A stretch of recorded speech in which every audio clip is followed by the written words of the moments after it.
I was wrong about Black Phone 2. I've been on record saying that the first Black Phone was a mediocre movie. It had some unique ideas, but I felt like it never lived up to them. So when I heard they were making a sequel, I was like, oh boy, here we go again. They're making a cash grab soulless sequel to a movie that was already mediocre to continue that mediocrity. Well, after watching the movie, boy, was I mistaken. Hi, my name is Zach, and I talk about movies with you every single week, and I'm gonna dive into my thoughts of why I think the Black Phone 2 is a huge upgrade to the first one in almost every single way, except how they handle a crucial character and kind of fumble it a little bit. The first film was a grounded serial killer story with sprinkles of supernatural elements. The reason why I think Black Phone 2 is superior because it picks a lane and nails it. It feels like a mix of Friday the 13th with its eerie winter camp setting, a bit of Nightmare on Elm Street with the grabber feeling like Freddy Krueger with the way he could infiltrate Gwen's psychic dreams, and the best moments from the original film all fused together. The combination creates a more cohesive and impactful story. Mason Thames and Madeline McGraw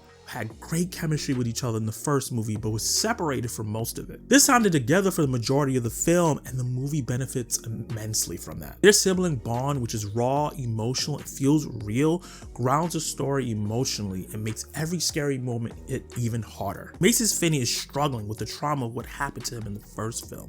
While he's trying to protect his sister Gwen, Madeline's Gwen is drawn into mysterious dreams calling her to a winter camp where kids have gone missing. The stories finally intersect in a very organic way, making the sequel feel tighter, scarier, and way more engaging. And the actors absolutely nail it, really going for it in the emotional scenes, and I thought this is some of the best horror movie acting that we've got from this year. And the mystery thriller aspect from the first film is here, but it's really R-rated this time. This movie is a lot more intense, gorier, and scarier than the original film, especially with the new dream sequences and the way they're shot. Scott Derrickson uses a VHS grainy analog style that makes the nightmares feel like memories you shouldn't be watching. The movie itself feels like it's haunted, like you're trapped in a child's mind while they're having a nightmare. The aesthetic choice gives the movie its own identity rather than just doubling down and repeating the tricks from the first one. There's literally two sequences in this film that made me hold my breath because I was scared for the characters, and one that actually made the audience in my showing gasp. These are easily the highlights of the film because this is where Ethan Hawke's The Grabber shines. We finally get glimpses into his psyche, small eerie fragments of who he was and how his darkness spread,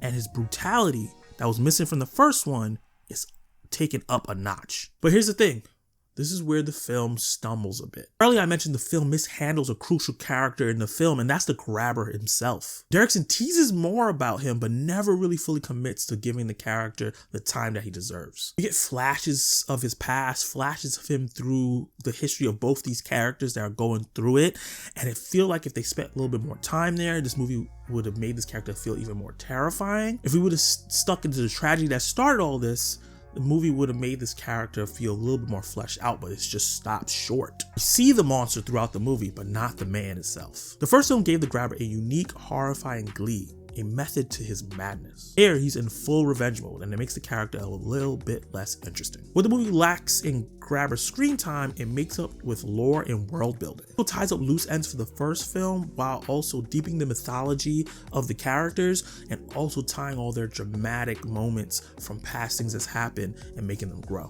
While the first movie was about being kidnapped and what that feels like and that isolation, this movie shows what it's like after you get your freedom and the trauma that you have to deal with and how you get free from it. It's about how survival doesn't always mean healing, and that the emotion later made the movie stick with me more than I expected. By the time the final scene came, I almost shedded a tear. After everything these characters went through, everything that they saw about their past and how their stories intertwine, everything landed beautifully. Between Scott Derrickson's really great directing, this is the man that gave the great visuals of Doctor Strange 2 and Sinister.